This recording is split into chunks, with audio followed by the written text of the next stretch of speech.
那么川普呢一直说不要怕，不要怕啊，这油价涨也都短期的而已啊，长期是好的，哪有这么便宜的事情？现在骂我们的都是笨蛋啊，那个脑筋蠢才会说不应该，把伊朗干掉就好了，世界就和平了哦。但是好像也没用哦，现在要试油4亿桶哦，这是这个他们说呢，是不是他把都有战备储油嘛？我们有战备储油啊，我们一定有战备储油，还有战备储粮都有哦。当兵都知道啊，为什么吃那个米都不太好？因为都是那个摆了5年以后都要换了，然后拿给当兵的吃哈。那油价又破，压不住，释出也没用，破$100啊。那另外呢，伊朗无预警向波斯湾的商船开火，因为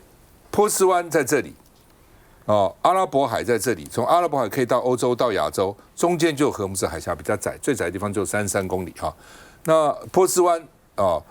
的商船有很多船停那里啊，没有经过荷姆斯海峡也被打啊，所以伊朗说，我就是要把油价给你打到$200，看你美国怎么办？你川普还选不选举？你怎么集中选举啊？那能源总署说，各国啦，包括日本、德国、英国、美国呢，是不是把4亿桶释出来？美国马上就释出来了，美国马上释出1亿7200万桶储油哦，所以下个礼拜呢就投入这个市场了，来救市啊。那另外呢，这个说呢，这个川普原来是不同意的啊，现在也同意了啊。那联合国安理会现在谴责伊朗，说伊朗你为什么打别的旁边那些国家根本也无涉啊？你打人家干嘛呢？哈，那伊朗一定会想说，那美国打我干嘛呢？他打到我就打别人嘛，就像那个夫妻很多吵架打孩子。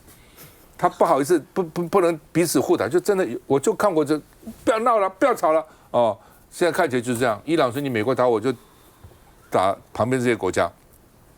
梁启源是专家了哈，他说就算你 IEA 释出4亿桶，创了纪录了，上次俄乌战争也不过释出1亿多桶而已，这次释出了2倍多，也难阻止油价的走扬，因为荷姆斯海峡控制25%到30%的油啊、气啊等等哈。所以呢，这个刚讲哈，断交美国跟以色列才能过了哈，但是说台湾可以过，说台湾跟可以过，但是我就讲说台湾到底敢不敢过？有没有哪个大胆说我就过给你看啊？我们看一下，一艘游轮在海面上烧成一团火球，火舌直冲夜空，爆炸掀起巨大烟云。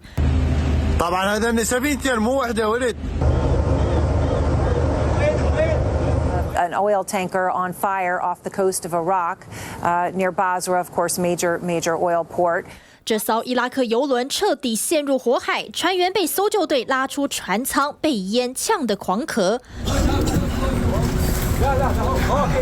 另一艘在荷姆兹海峡的泰国商船也遭遇不明攻击。浓浓黑烟从船身往外窜，船头写着来自曼谷。泰国海军消息指出，有2枚伊朗飞弹击中商船吃水线上方，引发船尾和机舱爆炸起火。船舶追踪器也显示，有3艘货船在荷姆兹海峡被炮弹击中。伊朗持续攻击海运要道，导致各国船只在阿联的拉斯海马海湾大塞船。اعلام کردیم منتظر بشکه‌ای $200 باشید چون قیمت نفت تابع امنیت در منطقه است. Our countries will be making 400 million barrels of oil available. 各国陷入缺油恐慌，伊朗军方在落下狠话，可能打击 Google 和微软，摧毁全球经济。廖伟山。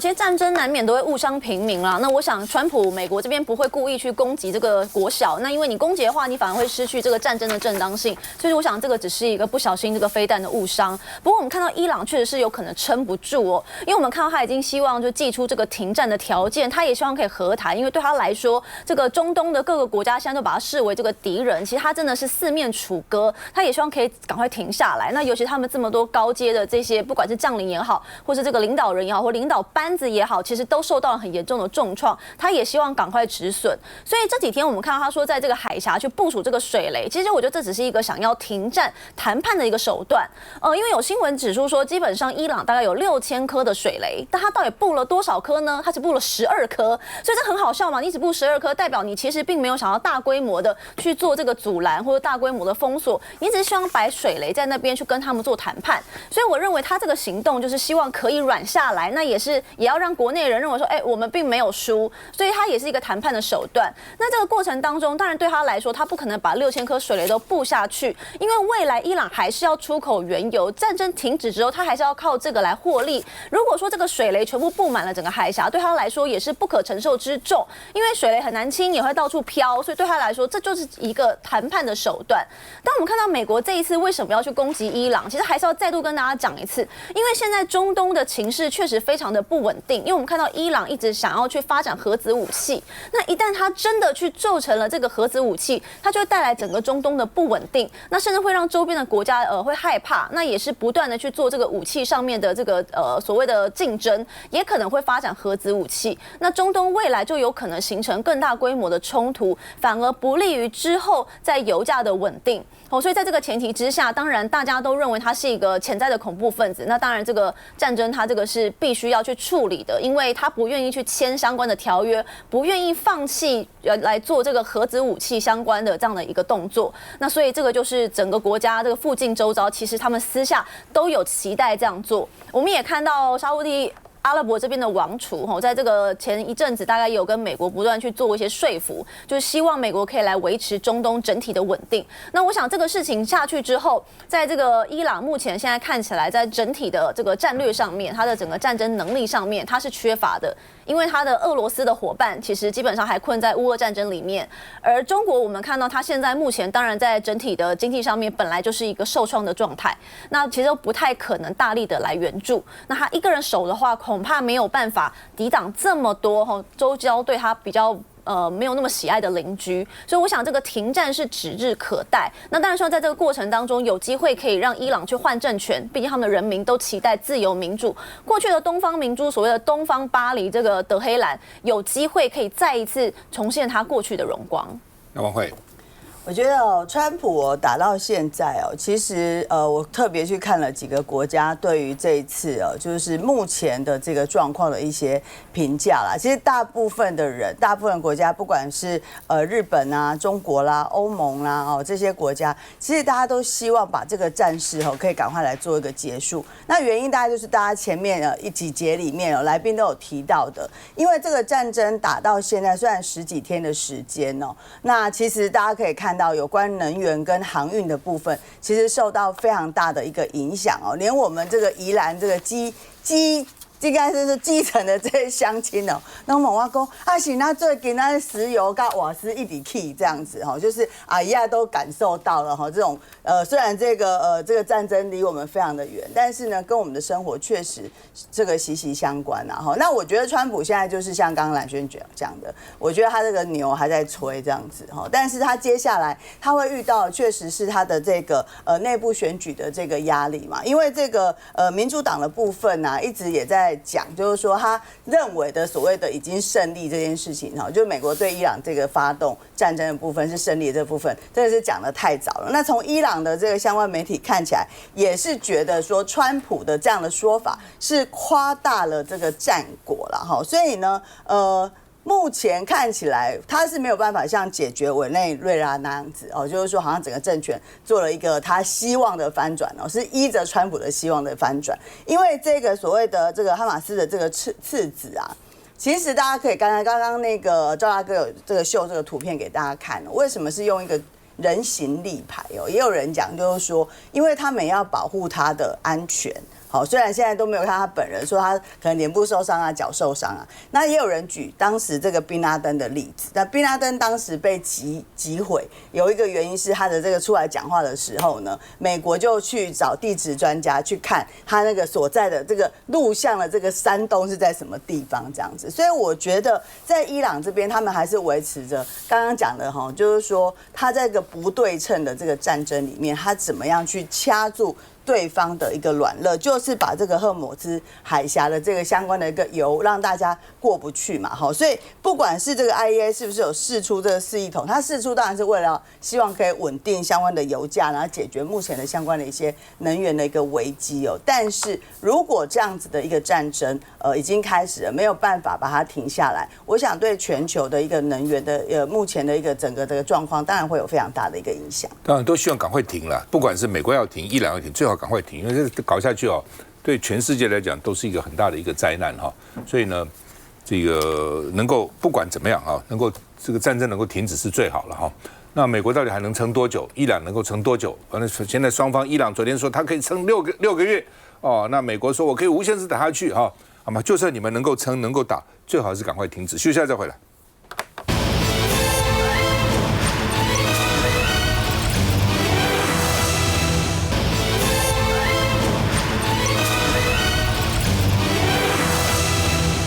美国启动新一轮的301调查，301我们都耳熟能详。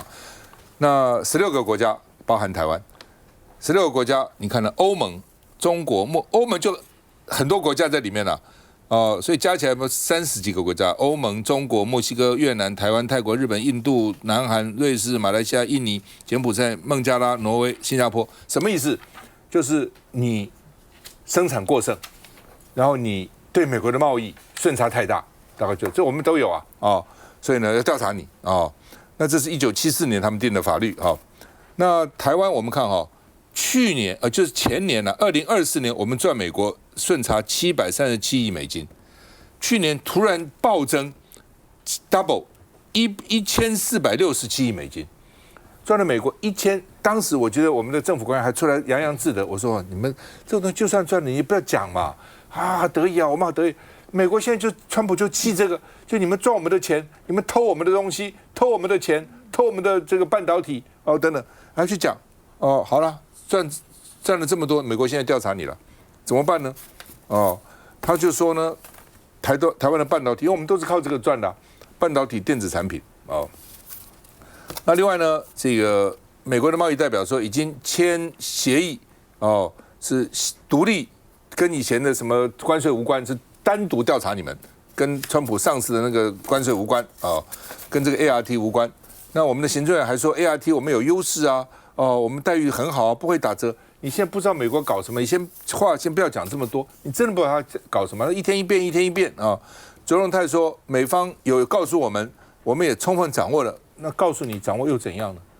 对不对？那他到时候如果说你是有倾销，你赚我们美国太多钱，那你怎么办呢？那所以呢，台股很敏感的，今天收盘就大跌532点，台股昨天涨了将近1400点，是有史以来第2大涨幅。那今天就跌了为什么呢？就是因为我们顺差太大了，顺差太大，美国一定不能忍受的啦那好吧，这个美国参议院提出撤退的代价报告，担心川普用台湾的安全换中国的贸易让步，因为川普是个商人，他什么都可以trade的，都可以贸易，都可以做生意的。我们看一下。美国贸易代表葛利尔宣布，在今天和明天先后启动2项新的301调查。这是在上个月20号，美国最高法院裁定川普以国际紧急经济权利法 （IEEPA） 征收的对等关税为限后，川普政府的关税备案。今天启动的301条款调查对象有16个经济体，当中包括台湾。明天启动的是和禁止进口强迫劳动产品有关，涵盖大约60个国家。葛利尔在对记者的电话简报表示，今天启动的调查是外国制造业的产能过剩和生产相关的不公平贸易行为。美国认为这种产能过剩导致过度生产和长期且持续的贸易顺差。受到调查的16个国家都是美国的主要贸易伙伴，其中像是台湾、印尼、马来西亚、柬埔寨和孟加拉都是已经跟美国签订对等贸易协定的国家。美国会加速301调查，就是要在7月24号122条款的10%全球关税到期之前完成。台湾和美国已经签订对等贸易协定。葛利尔说，这次启动的301调查是和现有协议分开看的，也就是说，即使已经有协议，如果调查显示确实存在不公平竞争，美国还是可以施加新的关税或者是费用。在美国总统川普访问北京前，美国国会参院外委会民主党成员发表长达56页的中国报告。主题是撤退的代价2.0。报告指出，川普混乱的贸易战、终止战略外援计划、粗暴对待盟友及掏空科学创新生态系统，都削弱美国领导及竞争的关键工具，给北京扩大影响力的机会。在战略伙伴关系上，报告指出，美国没有建立对抗北京的统一阵线，还把盟友伙伴关系推向破裂边缘。洪卫哈，因为行政院说的时候，这个 ART 哈，我们当时有优势，我们最惠国啊等等没关系，到底怎样？其实因为行政院一直不肯承认，因为这个 ART，它是根据之前就是美国所公布的，好，这个我们来签订的这个协议，但是就如同刚才讲的，在上个月20号，那美国的这个最高法院事实上已经宣判这已经是违法了，所以这个 ART 它的基础已经并不存在。所以他如果即便是他要维持就是说即便要原封不动的维持，他也必须要重签，重新签订，因为这个已经是一个违法的一个协议。那当然就说我们除了重签之外，是不是应该要重新谈判？那因为赵大哥也提出来，就说既然已经被宣布违法的话，那现在整个的时空环境已经变了。因为当时我们签订这个 ART， 我们所换来的是15%不叠加。但是现在我们是15%叠加原来的关税，那在这样的一个状况之下，我们还能够维持原来我们谈判的，不管是 MOU 也好，或者 ART 吗？所以我们该不该重新谈判？那这2天我看到那个我们 TVBS 的民调中心做了一个民调，有超过50%的民众认为应该重新谈判。我觉得大家应该也都是会认为说，因为原来我们所谈的，其实我们也有很多不满意的地方，但是呢，我至少我换到了15%不叠加。可是现在你如果都不谈判，好，还是按照这样的一个条件，我们现在换来的是15%要叠加。然后还有一个就是说，现在启动了所谓的301条款的调查，因为它除了301，还有一个232。那当然，行政院说法说，我们已经争取到232条款的最惠国待遇。那这叫做什么呢？就是当美国用232条款来惩罚，好，或者是加这些盟国跟他的贸易伙伴的关税的时候，或者有什么条件的时候，我们呢是采取最惠国待遇，但不代表你的税率会变成0哦。美国没有给你承诺是0，他到目前为止说会给你最惠国待遇。好，但是另外301条款，如果比较去了解过去台美之间呢，我们每次的谈判，美国对我们的惩罚，大家就会对301条款大概是它是最凶的武器之一啊。它的301条款，它不仅仅只是说它要求你这个做所谓的不公平的贸易，好，它主要是针对你，他认为你不公平，他就要来惩罚你，要求你开放市场。还有一个最大的利器叫做汇率。过去301条款就是有一个说你操纵汇率，这个是我们最害怕的。好，记不记得前一阵子曾经提出来说，是在这次的这个台美贸易谈判里面有没有要求我们的汇率升值？后来那个央行说没有。那看起来在这次没有，可是一旦启动301条款的时候，会不会有？真的就不知道。过去的经验是乘机说对我们的说直接指责我们是操纵汇率。好，我要讲就说现在我们跟这个整个的台湾的经济除了受到这个川普现在简直是变来变去，他们自己国内也是乱来乱去的一个这个关税政策之外，还有一个我认为最近的这个石油大涨对我们的影响真的实在太大了。现在我们行政院所采取的是暂时性的动涨，比如说是油价动涨，好，天然气动涨。为什么要天然气动涨呢？因为桶装瓦斯，我有讲过，因为刚才在休息的时候才讲说，像宜兰这个晚会现在要选宜兰嘛，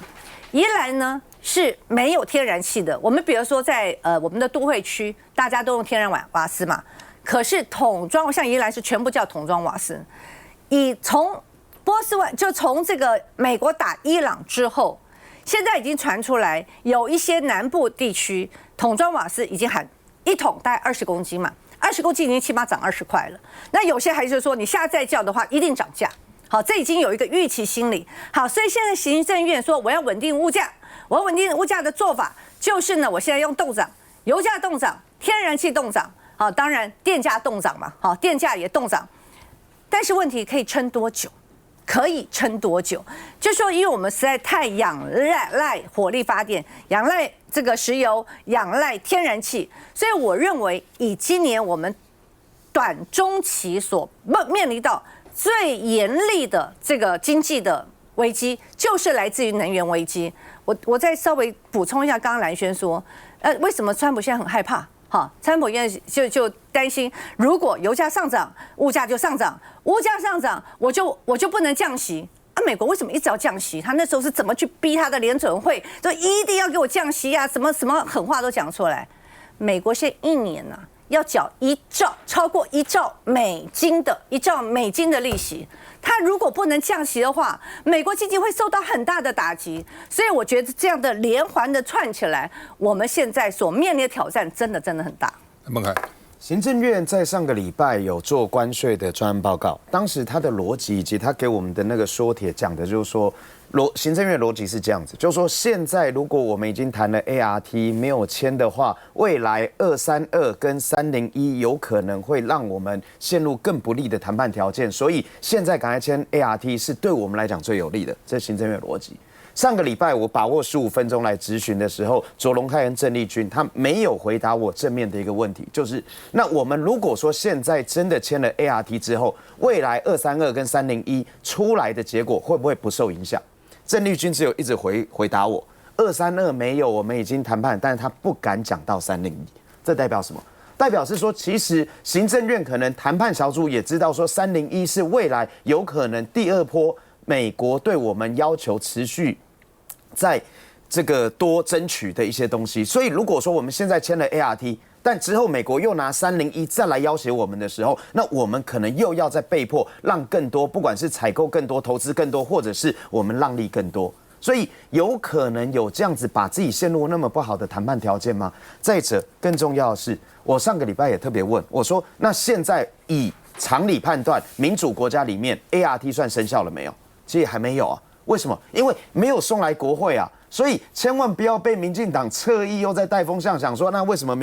立法院不审？是因为你的条例还没有送进来给我们审，所以我也在上个礼拜特别要求，那既然你还没有送进来，而美国已经被宣判违法，就是他现在只能用122来去做这个暂时10%。那你就应该要利用这一段时间，赶快再跟美国谈判，说那是不是把232跟301全部放进去？其实内行看门道，这才是关键。所以我也呼吁各位观众朋友，现在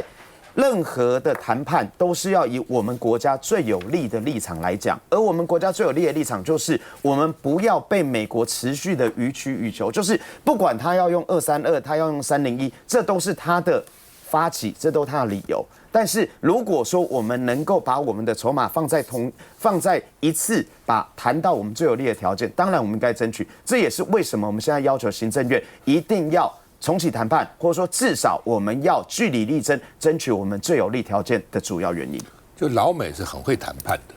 他们有各种专家，光怪国会，因为我去游说过嘛，我就会说你们那个贸易法案怎么弄出来的？那个时候他说国会议员呢有兴趣就来大家坐来谈谈，助理就在旁边了。国会议员谈完，助理就把那个重点写一写。国会议员走了以后，助理就把它整理成法案了。他们国会议员助理程度有这么高那我当时去看这个参议院的多数党领袖那到他办公室，他请他的办公室主任先来招呼我。那我就好奇问他，我说你在做这个国会这个议员办公室主任前你做什么？他说我是宾州的首席检察官，这样的程度。所以我就说他们谈判是很厉害的。当你准备不够，你的人数值不够的时候，你就被他杀死了。好，我举例来讲，我们这次谈判2个，一个叫做 ART， 一个叫 MOU， 可是绑在一起其实了。就是好，我给你这个15%关税，从20%降到15%不叠加，我们很高兴啊。条件是什么？你要在美国投资啊，2500亿的半导体，再上2500亿的美金，2500亿的这个投资啊，中小这个银行给你保证而已啊，投资还是要去的。5000亿美金的投资等等的，换了一个20%降到15%不叠加，这样高兴的要死。你没有想到他还有其他的啊，他现在拿出122来，对不对？给你15%叠加，然后这个150天。301是我们最怕的，当时有没有谈说301也不可以用这个来报复我们，要绑在一起谈呐、你只谈他只丢2个诱饵给你，你只谈到这个，其他他会一大堆工具啊。就算你当时跟他签了，他今天寄出301，你也没有办法。所以你去年赚我那么多钱，你赚我将近1500、1400多亿美金呢。你今年还要赚我多少钱？2000亿美金，对，我是让你这样子赚了、但我当然要杀你嘛。对，要不然就加你关税，要不然就加你的就汇率叫你提嘛，32给我升到20，升到25，升到26、28，你立刻你外销就受到很大的阻力。所以当你谈判的时候，你不能只谈他丢2个，你就光这个谈，其他的呢，他工具一大堆啊，对不对？所以呢，现在他又把301拿出来了，大家就紧张了。我们这个他1974年嘛，这大概这个30-40年来。每次听到301，我们头皮就发麻。继续再回来。